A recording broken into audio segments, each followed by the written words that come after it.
안녕하세요. 저는 서울에서 살며 디저트 가게를 운영하고 있는 30대 여성입니다. 제가 가게를 운영하고 있다 보니 조금 일찍 하루를 시작하곤 하는데요. 예전에는 라디오를 많이 들었는데 요즘에는 이곳 채널의 사연을 많이 듣고 있어요. 라디오도 라디오만의 활기와 생동감이 있는데 역시 이곳처럼 잠을 깨우고 사람을 기대하게 만드는 끌림은 없더라고요. 그래서 자주 듣고 있기도 하고 저도 이곳에 올라오는 사연과 비슷한 일을 겪은 적이 있어서 괜히 더 이 채널에 손길이 가곤 합니다. 나라면 그 사연에서 어떻게 했을까? 내가 겪은 상황으로 다시 돌아간다면 그때 이렇게 해도 됐을까? 이렇게 혼자 상상하며 시간 가는 줄 모르고 듣고 있죠. 그러다 제 사연이 다른 사람의 입을 통해서 흘러나온다면 어떻게 느껴질까 궁금증이 생겨 이렇게 사연을 보내게 됐네요. 이곳에 다른 사연처럼 엄청나게 심각한 이야기는 아니지만 가볍게 듣기에는 좋은 사연이라고 생각합니다. 그러면 여러분께서는 저와 같은 상황에 어떻게 행동하셨을지 상상하시면서 제 사연을 들어보시죠. 남편을 만났을 때 저는 서울의 한 번화가에서 디저트 가게를 운영하고 있었습니다. 시작한 지는 얼마 안 됐지만 입소문이 빠르게 퍼져 단골도 많았고 저희 집 디저트를 먹기 위해 아침부터 줄을 서는 가게였죠. 덕분에 원래 운영하던 가게 근처에 매장을 하나 더 낼 수 있었고 두 가게를 옮겨 다니며 일에 치여 정신은 없었지만 행복한 하루하루를 보내고 있었어요. 그러다 역시 손님으로 찾아온 남편이 절 관심 있게 봤고 오랜 관심을 먼저 제게 드러내며 우리는 연인 관계가 됐죠. 저는 제 일이 가장 좋았고 평생 일만 하면서 살고 싶었던 사람이었기에 결혼 같은 건 생각도 안 했어요. 이전 연애에서도 항상 일이 최우선이었고 그 다음은 가족, 그 다음은 친구와 연인이었죠. 그런데 남편을 만나며 제 가치관이 바뀌었습니다. 언젠가부터 남자친구가 일보다 우선순위가 되어 있었죠. 그만큼 남자친구는 제게 잘했고 가치 있는 시간인 1분 1초가 행복했어요. 그러다 보니 연애를 넘어 결혼까지 생각하게 됐고 우리가 만난 지 2년이 됐을 무렵부터 결혼과 관련된 이야기를 진지하게 나눴습니다. 그리고 결혼을 약속하게 됐죠. 겨우 결혼 약속뿐이었지만 벌써 한 남자의 아내가 되어 행복한 결혼 생활을 하는 상상을 매일같이 하고 있었어요. 그런데 그때 제 행복한 상상을 깨트리는 사람이 나타났습니다.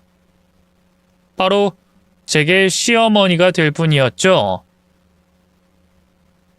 처음엔 당연히 가게를 찾아오신 손님인 줄 알았어요.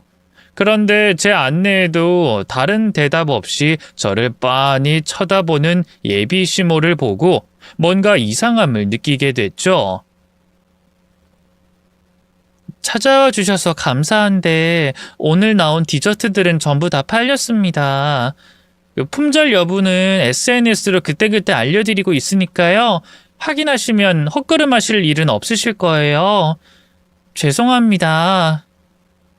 디저트 가게인데 장사가 잘 되나 보네요. 아직 오후도 아닌데 벌써 다 팔린 걸 보면. 아, 네. 감사드리게 많이들 찾아와 주시네요. 얼마나 파는진 모르겠지만 가격이 저렴한 것도 아닌 걸 보면 제법 돈을 벌겠어요? 네? 아, 네. 이런 거 배우려면 학원을 나와야 하나? 가게세는 어느 정도 돼요? 그리고 아무리 평수가 작다고 해도 번화가에 가게 얻으려면 돈이 제법 들 텐데. 개업할 땐 부모님이 도와주셨나? 평범한 손님이라고 하기엔 너무 개인적인 것까지 물어보는 모습에 이상함을 느낄 때 왠지 남자친구의 어머님이 아닐까라는 생각이 들었습니다. 혹시나 싶어 계속해서 질문을 하고 있는 아주머니께 여쭤보게 됐죠. 저 혹시 경호 씨 어머님이 맞으실까요? 영 눈치가 없진 않나 보네. 하기야 장사하는 사람들 눈치가 빠르다고 하니까. 만나서 반가워요. 나 경호 엄마 되는 사람이에요. 처음 뵙겠습니다. 경호 씨 만나고 있는 서영은이라고 합니다. 먼저 인사드리러 찾아뵀어야 하는데 인사가 늦어 직접 발걸음하시게 만든 점 죄송합니다. 뭐 그런 미사여구는 됐고 앉아서 얘기나 하죠. 그러려고 왔으니. 그리고 내가 말 편하게 해도 되지? 갑작스러운 예비 시어머니의 등장에 긴장할 수밖에 없었습니다. 그런데 그 긴장은 앞으로 있을 일에 비하면 별것도 아니었어요. 마치 큰 죄를 지은 범인이 형사에게 조사를 받듯이 예비 시모에게 난처하고 황당한 질문을 받아야 했거든요. 한 달에 버는 돈은 얼마냐? 모은 돈은 얼마나 있냐? 부모님께서는 뭘 하시냐? 학교는 어딜 나왔냐? 지금까지 뭘 하면서 살았냐 등등 제 신상을 탈탈 털듯이 질문을 했습니다. 그러다 어느 순간부터 예비 시모의 얼굴이 굳어지더라고요. 고등학교는 외국에서 나왔는데 대학이 아니라 학원을 갔다고? 그것도 요리학원? 네, 제가 요리에 관심이 있어서요. 공부에 관심이 없었나 봐? 혹시 학교 다닐 때 놀았니? 도피성 유학 뭐 그런 거야? 아니요, 학교 열심히 다녔는데요. SAT와 essay 준비도 열심히 했고요. 아니, 자세한 설명은 됐어. 그 물음에 솔직하게 답변할 거라고 생각 안 했으니까. 혹시나 해서 물어본 거야. 뭐 어쨌든 내가 생각하는 학력으로는 미국에서 고등학교까지 나온 거네? 그렇긴 한데 제가 다닌 CIA 학교의 경우 됐어. 요리 가르치는 학교가 무슨 학교겠니? 그럴듯하게 대학이라고 해도 그게 무슨 학교고. 알아들었으니까 우리 다음에 보자. 내가 바쁜 일이 있어서. 제게 일방적인 질문만 하고 표정이 굳은 채 사라지신 예비 시모를 보며 걱정이 앞설 수밖에 없었습니다. 여자친구나 예비 며느리 입장에서는 당연한 마음이었죠. 그래서 남자친구에게 오늘 있었던 일에 대해서 얘기하고 어머님께서 날 어떻게 생각하시는지 살펴보라고 부탁했어요. 그리고 며칠 뒤 그다지 나쁜 인상은 아니었다는 말을 듣게 됐죠. 며칠 동안 가슴이 꽉 막힌 듯한 기분이 한번 쑥 내려가는 느낌이었습니다. 마음이 놓이더라고요. 거기다 어머님께서 우리 두 사람에 관해서 물으시더니 결혼 이야기가 오가고 있으면 늦장 부리지 말고 하루라도 빨리 집으로 데리고 와 가족들에게 소개하라는 말씀을 하셨다고 했죠. 일이 잘 풀려간다고 생각한 저는 아주 가벼운 마음을 가지고 예비씨 댁에 인사를 드리러 향할 수 있었습니다. 그런데 마음 놓고 온 것과 다른 분위기가 시댁에 조성돼 있었어요. 가족이 될 사람이 왔는데 반기기는커녕 다들 마음에 들지 않는다는 내색을 정말 또렷이도 보이더라고요. 거기다 제가 자리에 앉기도 전에 예비 시모 입에서 나온 말로 인해 당황할 수밖에 없었죠. 난 이 결혼 허락 못한다. 너 같은 애 우리 집에 들였다가 먼저 떠난 내 남편한테 무슨 원망을 받으려고 널 며느리로 받아. 정 그렇게 우리 집안 사람이 되고 싶고 우리 경호와 결혼하고프면 서울대부터 합격하고 와. 네? 서울대요? 무슨 말씀을 하시는지 이해가 안 돼서 그런데 제가 서울대에 들어가야 하는 이유가 있을까요? 뭐? 너 아무것도 모르니? 우리 집안이 어떤 집안인지 몰라서 그래? 경호야, 너 얘기 안 했니? 결혼하는데 서울대가 왜 나오나 싶었습니다. 제 나이가 어리면 모르겠는데 30 중반이 돼가는 나이에 서울대에 합격하라뇨. 거기다 제가 하는 일에 너무 만족하고 있고 가게가 잘 되는데 왜 서울대를 가야 하는지 모르겠더라고요. 그래서 무슨 말인가 싶었는데 그 다음 예비 시모 입에서 나오는 말을 듣고 그 이유를 알 수 있었어요. 기가 막힌 이유를 말이죠.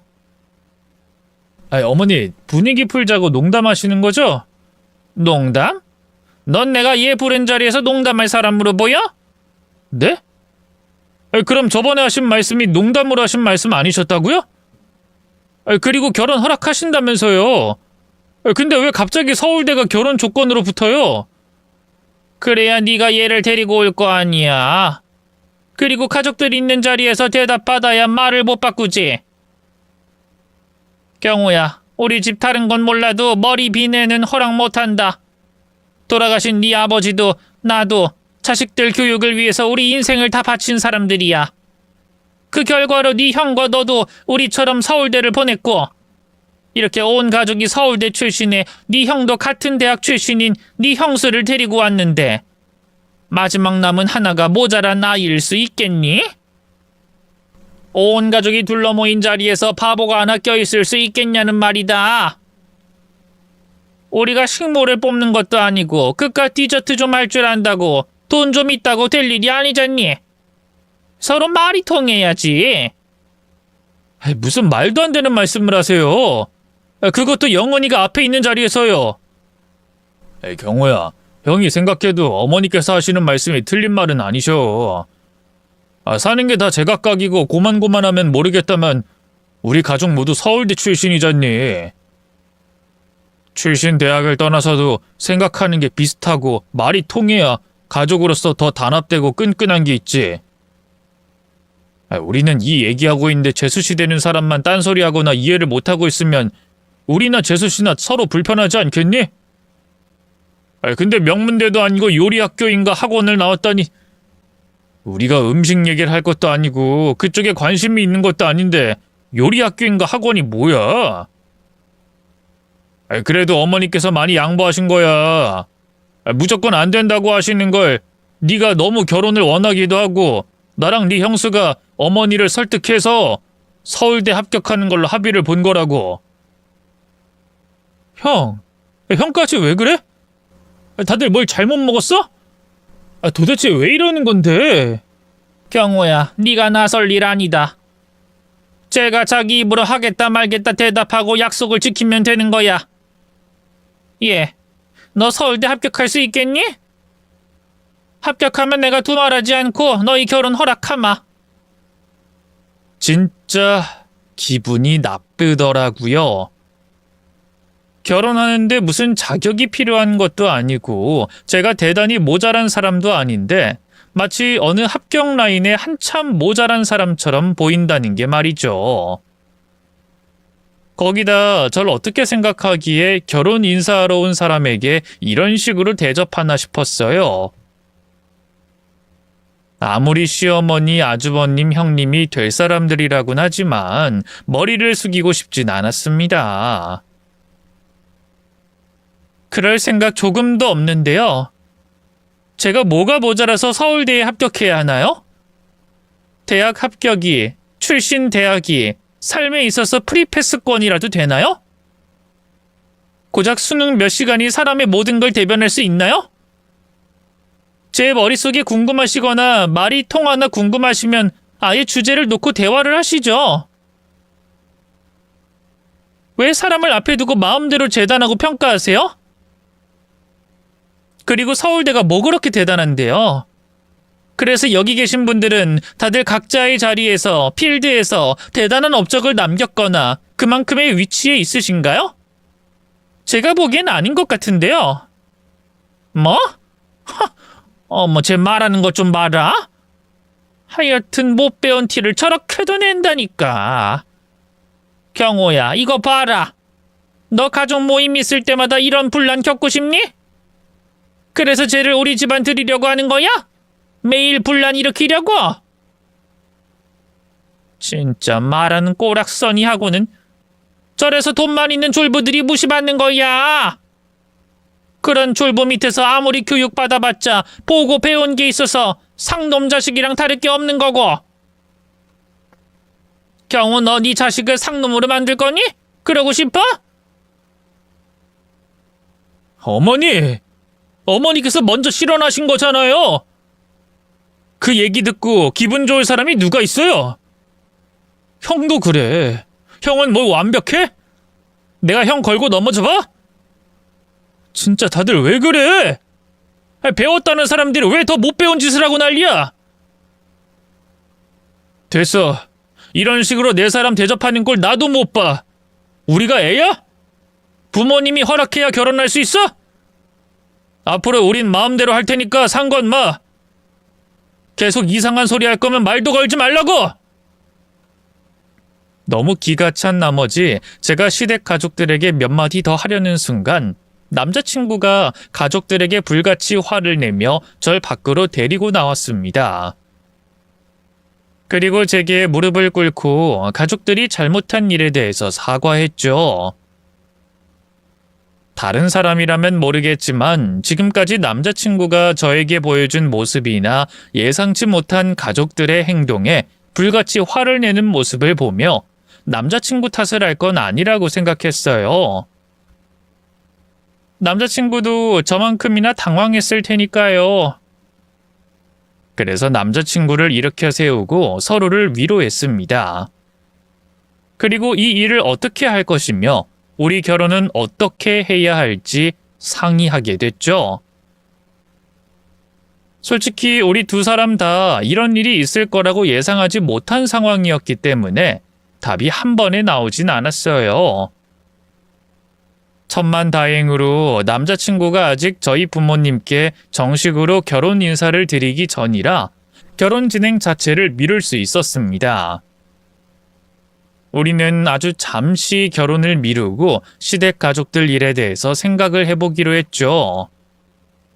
그런데 예비 시댁에서 그 일이 있고 얼마 되지 않아 예비 시모가 직접 저희 가게로 찾아오는 일이 생겼습니다. 가게로 찾아온 시모의 모습을 보고 저는 처음 남자친구가 시모를 설득해 제가 시댁에 간 날 있었던 일에 대해서 사과하러 온 줄 알았었죠. 하지만 예비 시모가 저희 가게를 찾아온 이유는 제 생각과 달랐습니다. 아주 황당한 목적을 가지고 절 찾아왔었죠. 아니, 제가 아니라 저희 가게를 찾아온 거죠. 어머님, 연락도 없이 어쩐 일로 오셨어요? 내가 내 발로 네 가게 찾아오는데 보고라도 하고 찾아와야 하는 거니? 제 말은 그런 뜻이 아니라 연락 주셨으면 제가 준비라도 했을 거라는 말이었어요. 이제 막 오픈 준비 마치고 시간이 남았을 때라서요. 변명은 됐다. 근데 오픈 전이라고? 그럼 더 잘 됐네. 곧 내 친구들 네 가게로 들어올 거다. 근처에 모임이 있어서 내가 내 친구들 좀 데려왔으니 여타 다른 손님들 맞듯이 맞이하지 말고 제대로 좀 맞이해. 나 개망신 당하게 하지 말고. 네? 친구분들이요? 몇 분이나 데리고 오셨길래. 내가 모임이라고 했잖니. 그럼 사람 수가 제법. 저기 오네. 얘들아 여기야. 어서 들어와. 여기서 먹고 싶은 거 마음껏 골라. 아까 말했듯이 가게가 좁아서 먹고 갈 순 없으니까 가면서 먹을 거 빼곤 전부 포장해야 하고. 그리고 혹시 커피나 음료 마시고 싶은 사람 있니? 있으면 여기 얘한테 주문하면 돼. 어머님, 저희 가게는 커피와 음료는 팔지 않는데요. 뭐? 마시는 걸 안 팔어? 그게 말이 돼? 너도 참 답답하다. 하기야, 대학도 안 나온 애가 무슨 생각이 있겠냐마는. 그래도 그렇지 디저트를 팔면서 어떻게 커피와 음료를 팔 생각을 안 해? 디저트를 음료와 함께 먹는 건 기본인 건데. 너 나한테 장사가 잘 된다느니 경제적 상황이 어떻다느니 했던 말들 전부 거짓말인 거니? 너 우리 경호도 속인 거 아니야? 네? 아니요, 그럴 리가요. 그런 게 아니라 디저트에만 집중하려고 처음부터 마시는 음료는 팔 생각이 없기도 했고 디저트만 해도 정신이 없을 정도라 굳이 음료까지 팔 이유가 없어서요. 그리고 여기 본점 말고 옆에 있는 매장에는 음료도 팔고 앉을 좌석도 여러 개 있긴 해요. 여기는 제 작업 공간이기도 하고 디저트 하는데 집중하고자. 아니 무슨 말이 이렇게 많어?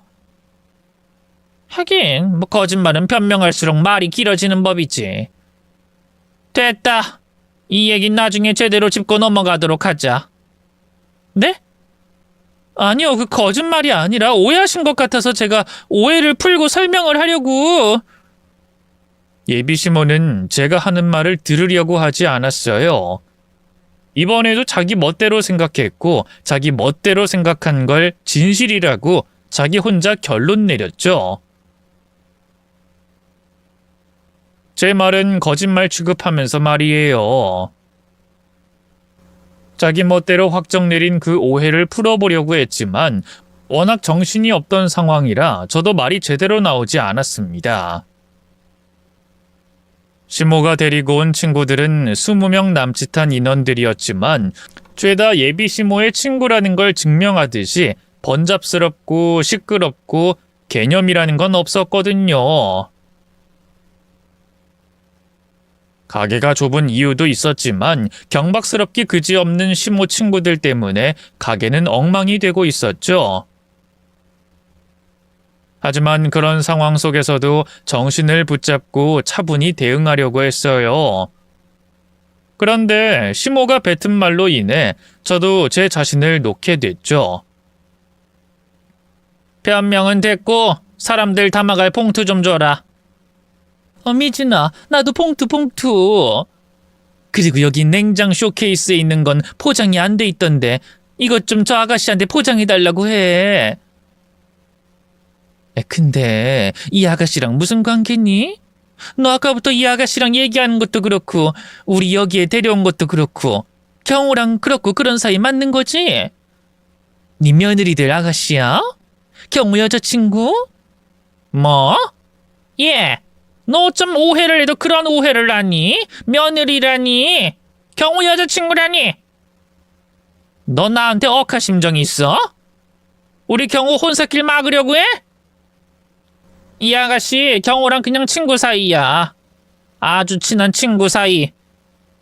나랑 얼굴 본 적도 있어서 내가 매출도 늘려줄 겸 얼굴도 볼 겸 찾아온 거라고.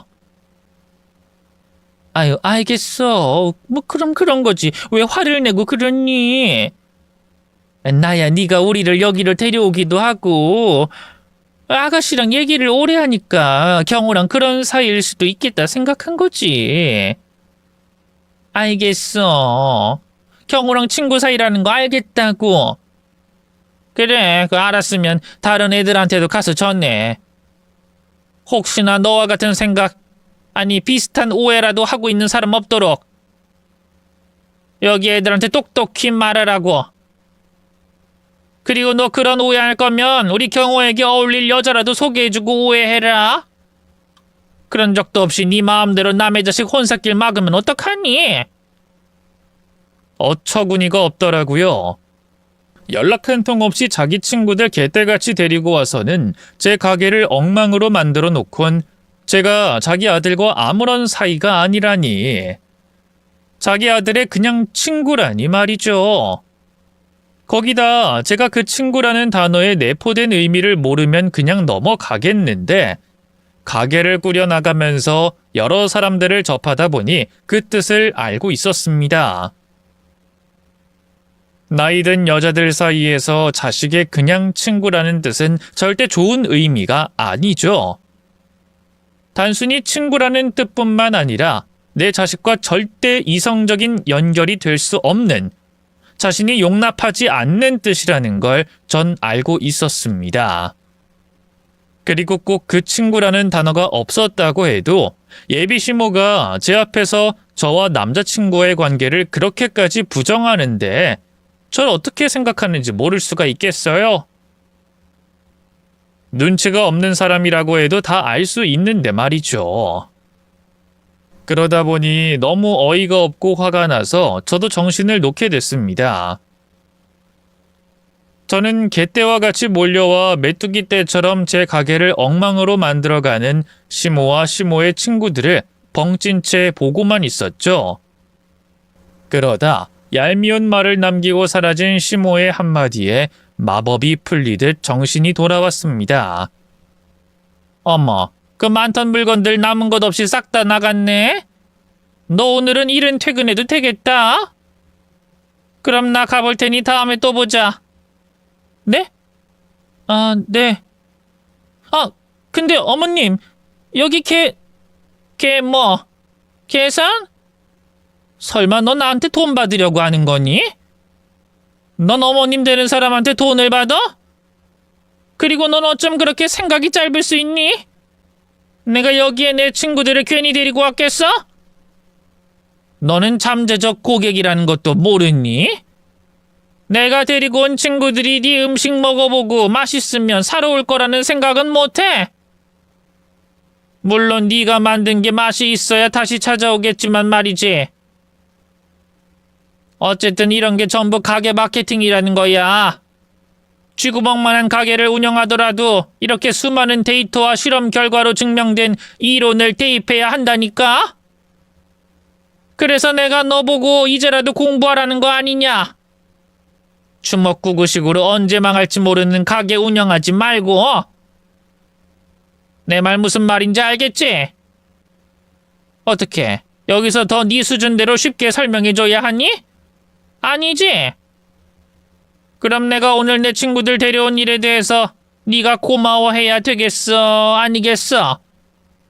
그럼 돈을 받아야 되겠어? 아니겠어? 무슨 말인지 알겠지? 그럼 나 간다. 다음에 또 보자. 시몬은 마지막까지 사람을 어이없게 만들더라고요. 만약 며칠 전 결혼 인사를 드리러 간 날 제게 그런 소리만 하지 않았어도 그렇게까지 어이가 없고 화가 나진 않았을 겁니다. 제 시어머니가 될 사람에게 또 시어머니의 친구분들에게 선물한다는 생각으로 넘어갈 수 있는 일이었어요.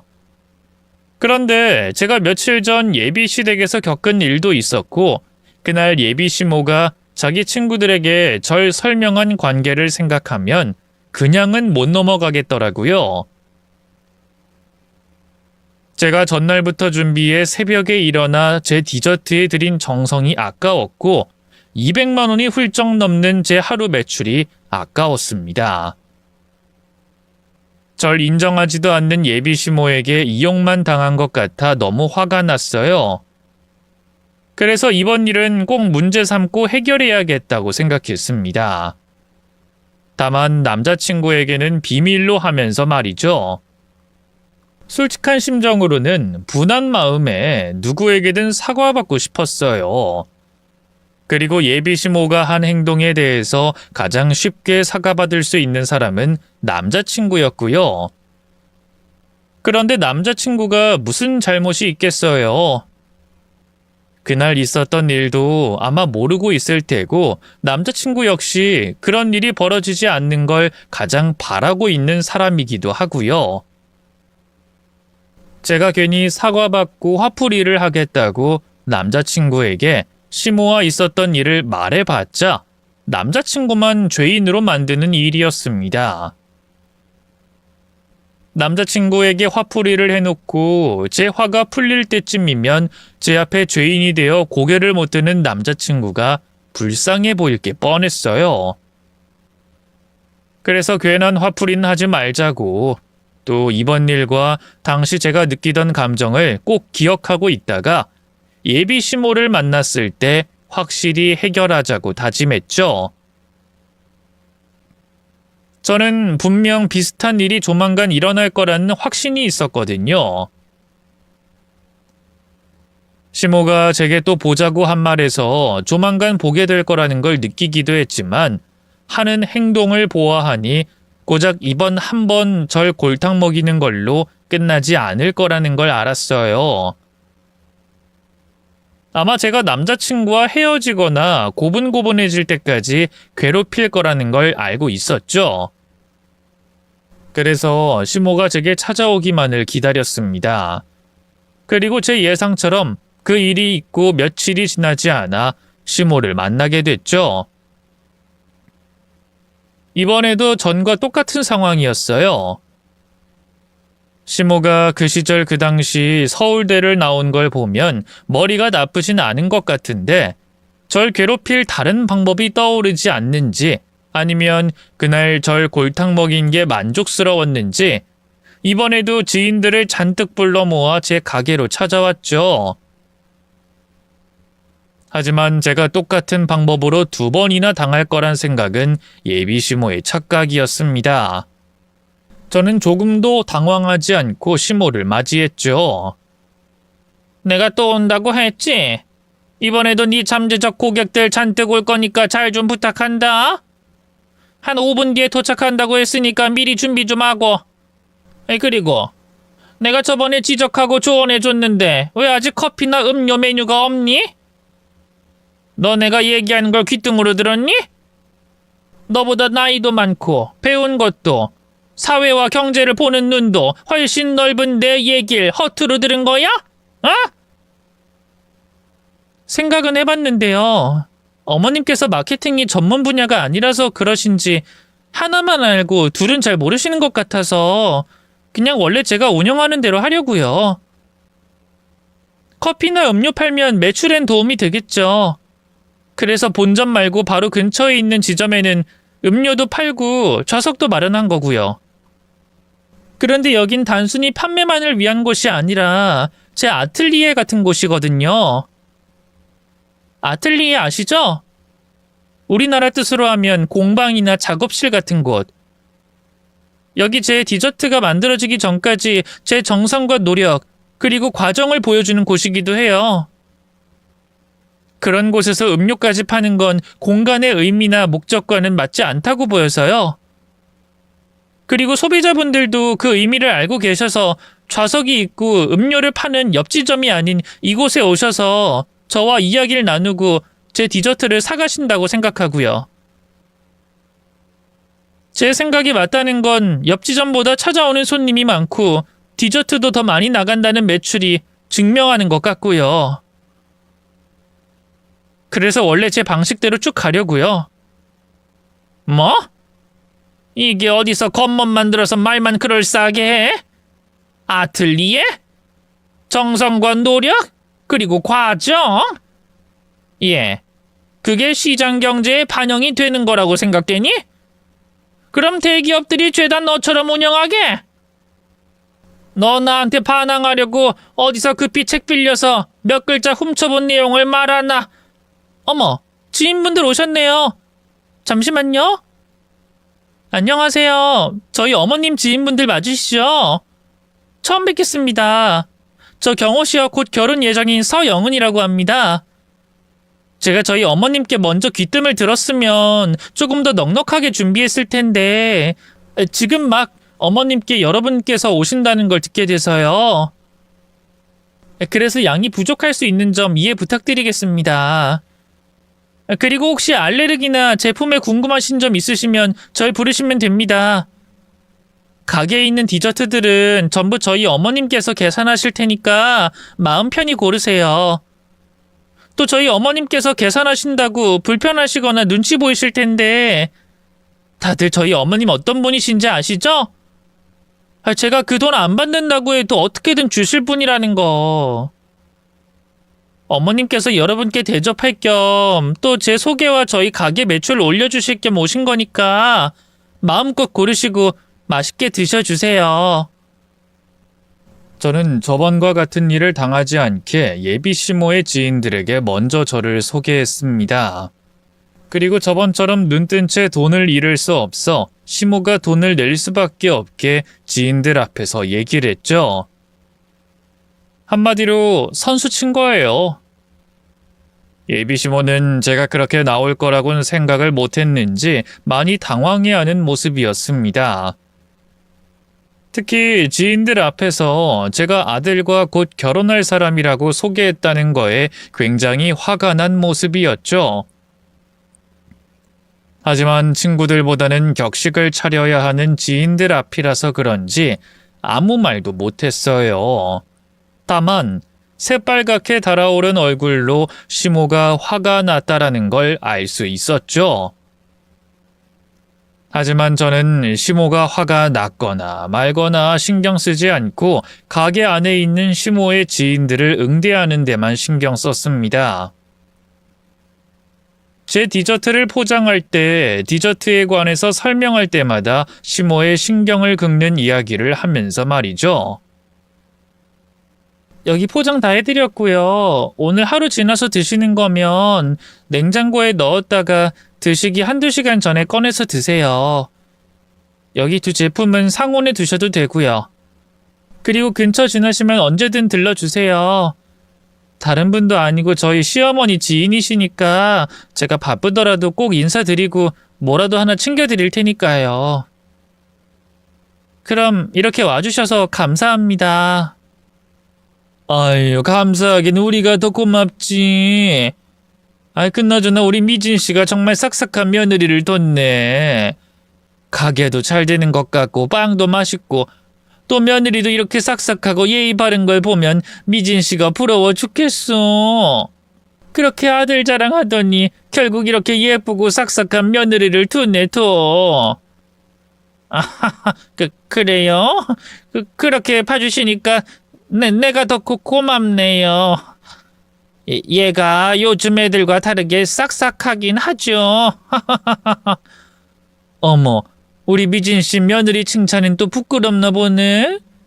얼굴이 새빨개졌어. 우리 미진 씨도 부끄러워하는 게 있긴 있구나. 시어머니 되니까 또 다르지? 네? 네. 제 행동에 열받아 새빨갛게 변한 시모의 얼굴을 보고 착각한 지인들의 말에 저는 당장이라도 터질 것 같은 웃음을 참아내느라 고생했습니다. 반대로 시모는 열받아 터져 나올 것 같은 화를 참아내느라 고생이었죠.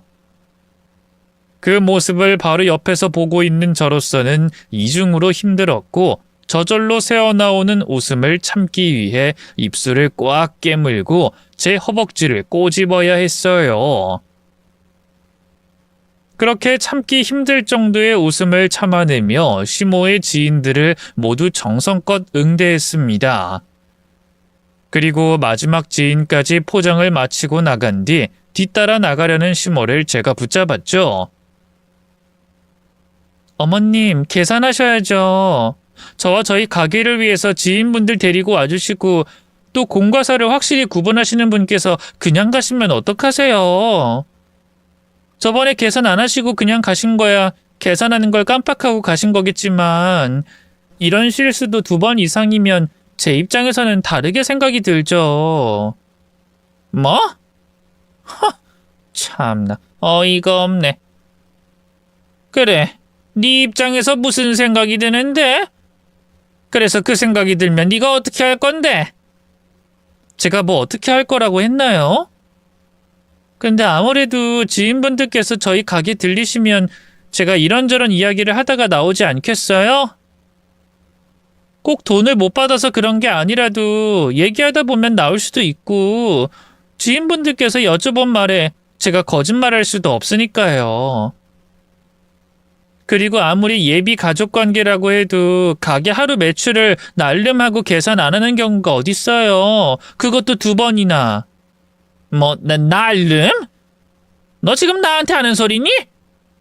너 어디서 그딴 경박한 단어를 내 앞에서 사용해? 아무리 못 배웠다고 한들 어른 앞에서 말 가리는 법도 못 배운 거야? 네 부모가 그렇게 가르치든? 아니지. 부모에게 배운 게 없겠구나. 그러니까 네가 이렇게 막 나오지. 내가 오늘 일 그냥 넘어가려고 했는데 네가 날 붙잡고 이렇게 나오니까 나도 그냥은 못 가겠다. 너 도대체 무슨 심정으로 우리 교회 사람들한테 그런 소리 하고 있니? 시어머니? 결혼을 해? 야!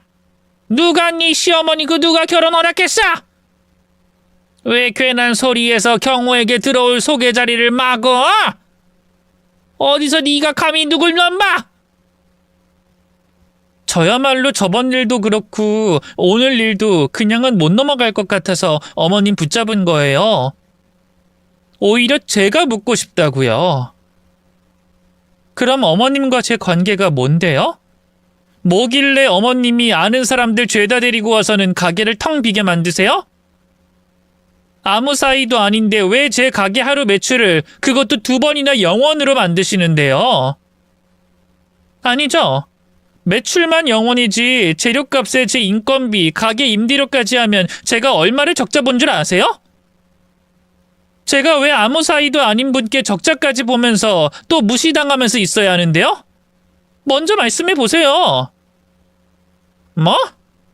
이게 어디서 말대꾸를 하고 있어? 너 경호랑 결혼하기 싫구나. 안 하겠다는 소리를 빙빙 둘러서 얘기하는구나. 그래, 결혼하지 마라. 나야 네가 우리 경호에게서 떨어져 주면 고맙지. 누가 너같이 못 배운 애를 우리 집에 들이고 싶겠어? 우리 집이 어떤 집인데? 돈은 없어도 머리에 든 건 있어야 하는 집이야. 멍청해서 대화도 안 통하는 것들은 우리 집에 발도 들일 수 없다고. 그런데 네가 감히 우리 경호 아내가 돼? 우리 집안 며느리가 된다고? 내가 그걸 보고 있을 것 같아? 거기다 겨우 이 정도 참을성도 성의도 없는 너를 내가 머리 숙이면서까지 우리 집안 며느리로 받겠어? 너 말 잘했다. 너 며느리로 들일 생각 없으니까 우린 남남인 관계인 거야. 그러니 내가 돈 계산하는 게 맞네. 자, 그럼 네가 받아야 하는 그 푼돈이 얼마니? 얼마야? 끝까지 절 무시하고 자기가 뭘 잘못했는지 모르는 예비 시모의 모습을 보며 저도 참을 만큼 참았다고 생각했습니다. 남자친구와 헤어진다는 생각은 하지 않았지만 앞으로 시모와는 남편의 가족들과는 얼굴 볼 일이 없을 거라고 다짐한 후에 속에 있던 말을 쏟아냈죠. 그런데 제가 속사포같이 말을 쏟아내자 예비 시모는 귀신이라도 본 것처럼 넋이 나가 있었습니다. 제가 하는 말을 못 믿겠다는 듯 우두커니 서서 듣고만 있었죠. 정확히 말하자면 제가 하는 말이 아니라 언어를 듣고 놀랐던 거였어요. 제가 제 속마음을 영어로 유창하게 쏟아냈거든요.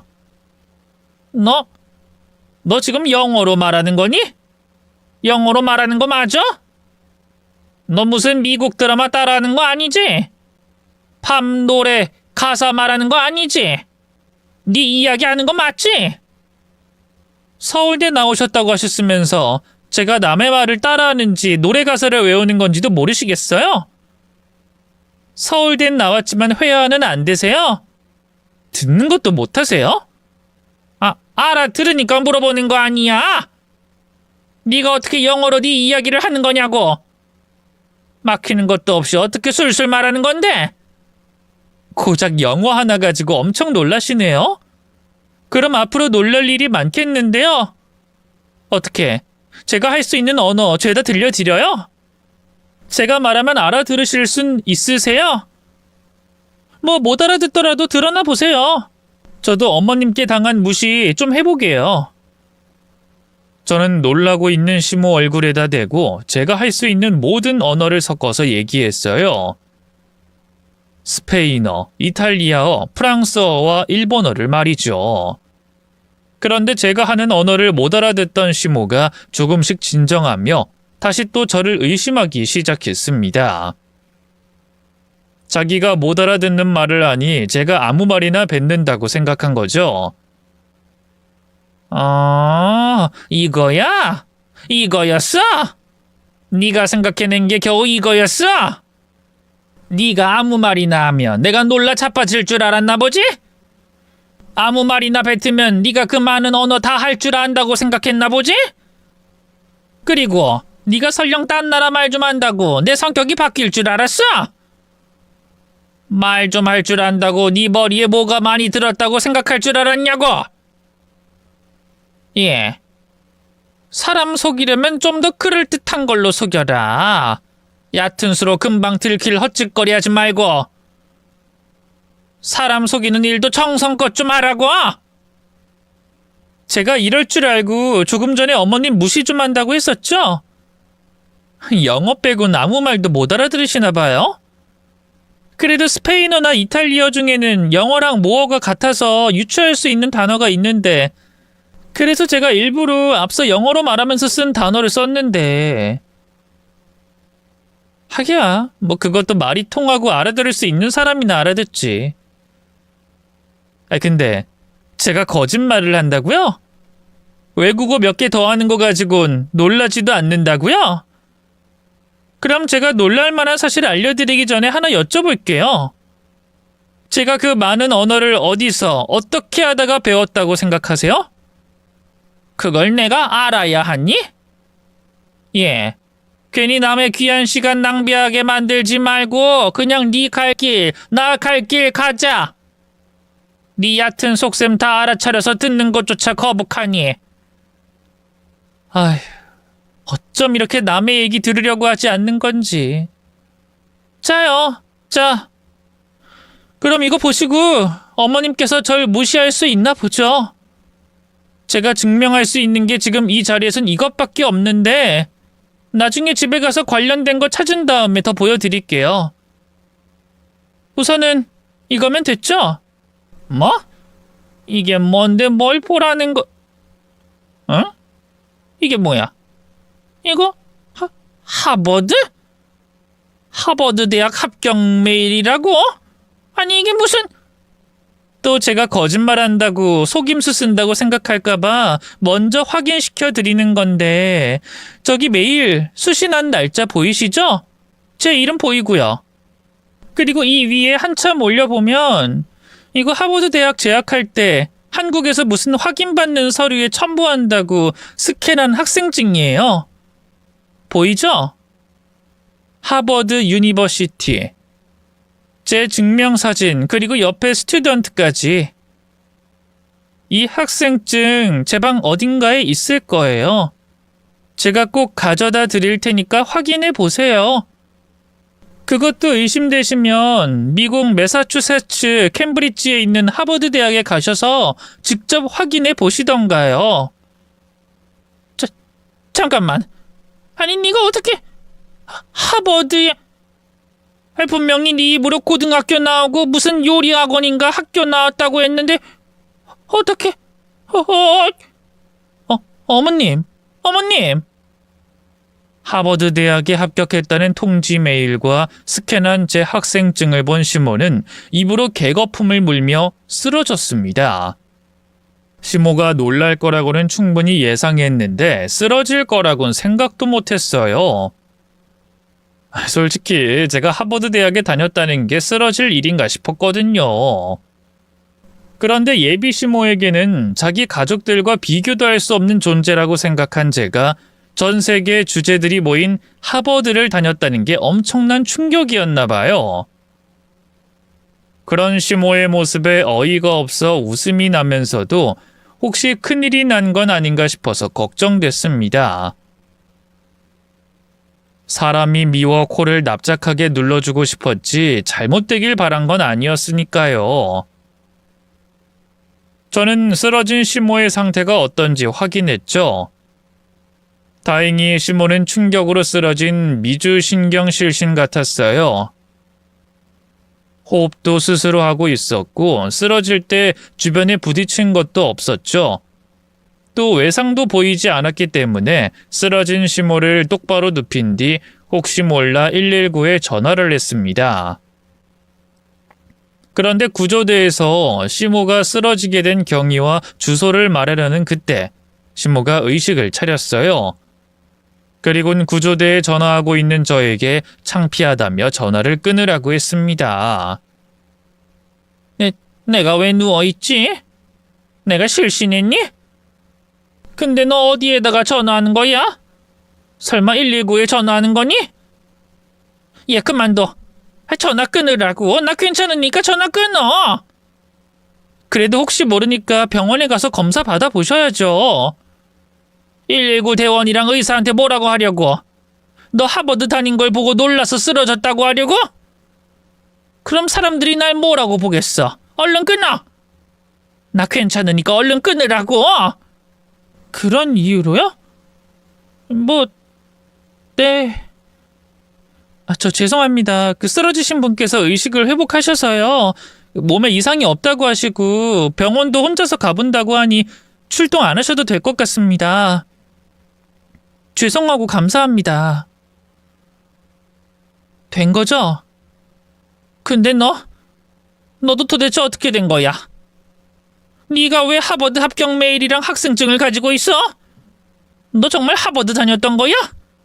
그러면 왜 하버드 다녔다고 말을 안 했어? 그 이상한 요리 학원을 왜 최종 학력으로 말한 거야? 하버드를 중간에 그만둬서 그랬어요. 그리고 제 최종 학력이 CIA 학교기도 하고요. 아니 그러니까 왜 하버드가 먼저 안 나오고 그 이상한 CIA인지 뭔지 요리 학원이 나오냐고? CIA가 하버드처럼 들어가기 어려운 것도 아니고 정식으로 따지면 직업 학교로서 유니버시티나 칼리지가 아닌 커뮤니티 칼리지긴 하지만 요리하는 사람들에겐 맨 앞에 내놔도 될 정도의 학교는 맞거든요?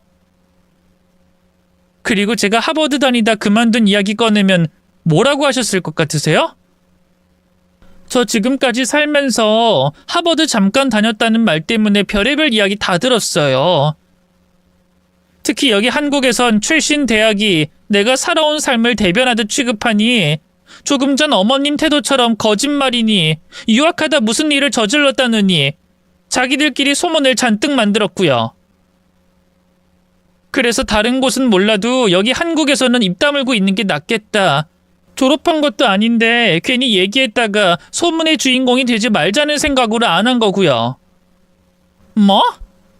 아니 그게 무슨 말도 안 되는 소리야? 하버드 다녔으면 학생증도 있고 증명할 게 있으면 그걸 드러내는 게 이득이면 이득이지 그걸 왜 숨겨? 그리고 하버드를 그만둔 게 말이 돼? 그 좋은 대학을 들어간 딸이 그만두고 요리 같은 거나 배운다는데 그걸 두고 보는 부모가 있다고? 네, 저희 부모님은 제 선택을 지지해 주셨어요.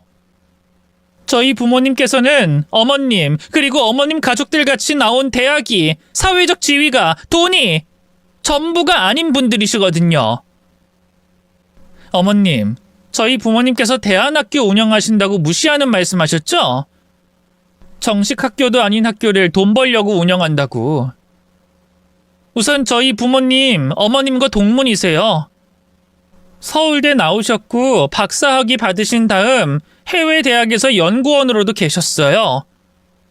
그러다 미국에서 보고 느끼신 바가 있으셔서 돈과 명예보다 사회적 순환을 우선시해야 되겠다고 생각하시고 한국으로 오신 거예요. 그때부터 두 분께서 소외계층 아이들 교육을 위해 힘쓰고 계시고요. 그래서 대안학교 운영하시는 거예요. 그런 분들이셨기 때문에 제가 대학 그만두고 요리 배운다고 했을 때 절 응원해 주셨어요. 그래서 CIA, 르꼬르동도 다닐 수 있었고 여러 레스토랑에서 일하다 또 배우고 싶은 게 있으면 동경제과학교 같은 곳에서 공부하면서 지낼 수 있었고요. 그래서 제가 여러 나라 말도 할 수 있는 거예요. 근데 거짓말이요? 집안이 어떻고 배운 바가 어떻다고요? 어디 서로 가족들 1대1로 비교하면서 따져볼까요? 누구 성적이 더 나은지 비교해봐요? 그러면 이제부터 어머님께서 저희 집안 사돈이 될 자격이 있는지 제가 참을성과 성의를 보이는지 평가해볼까요? 그래 봐요? 아니 그런 일이 가능하기는 무슨 동화도 아니고 사람 사는 세상에서 그런 사람들이 어떻게 생겨나고 어떻게 또 뭘 얼마나 확인시켜드려야 하는데요? 확인되면 그때부턴 제 앞에서 찍소리도 못하고 참을성 있게 성의 보이실 거예요? 그럼 가요. 제가 저희 부모님 소개시켜 드릴 테니까 가보자고요. 서로 동문이시라 괜히 관계 껄끄러워질까봐 지금까지 아무 말도 안 하고 있었는데 어디 어머님이 제게 무슨 짓을 했는지 얘기도 다 하고 저희 부모님 확인도 해볼 겸 가자고요. 아니다. 내가 네 말을 못 믿는다는 게 아니고 그냥 그렇게 훌륭하신 분들이 있을 수가 있나 싶어서 그런 거야. 아유, 맞겠지. 아니, 이렇게까지 확인을 시켜줬는데 무슨 거짓말을 하겠어. 내가 그동안 널 오해해서 미안하다. 오해가 아니라 가지고 계신 생각이 잘못된 거죠. 제가 하버드가 아닌 고졸 중졸 출신이라고 해도 사람을 학력으로 판단하면 안 되는 거죠. 사람마다 처한 상황이 다른데 사람 됨됨이로 평가를 해야죠. 어머님과 가족분들은 머릿속에 가지고 있는 생각 자체가 잘못된 거라고요. 시몬은 제가 하는 말에 꼼짝도 못했어요. 한동안 그 자리에 얼어붙은 채로 나이도 새카맣게 어리고 관계로 따져도 한참 아래인 저에게 훈육하듯이 혼이 나야 했습니다. 그때부터 상황이 반대로 역전됐어요. 시댁 가족들 중에 가장 나서서 며느리 자격을 운운하고 절 무시하던 시어머니에서 가족의 잘못된 생각을 고쳐잡고 앞장서서 절 보호하는 시어머니가 되줬죠. 덕분에 다른 가족들에게 불만 섞인 이야기를 한마디도 듣지 않고 남편과 결혼식을 올릴 수 있었습니다.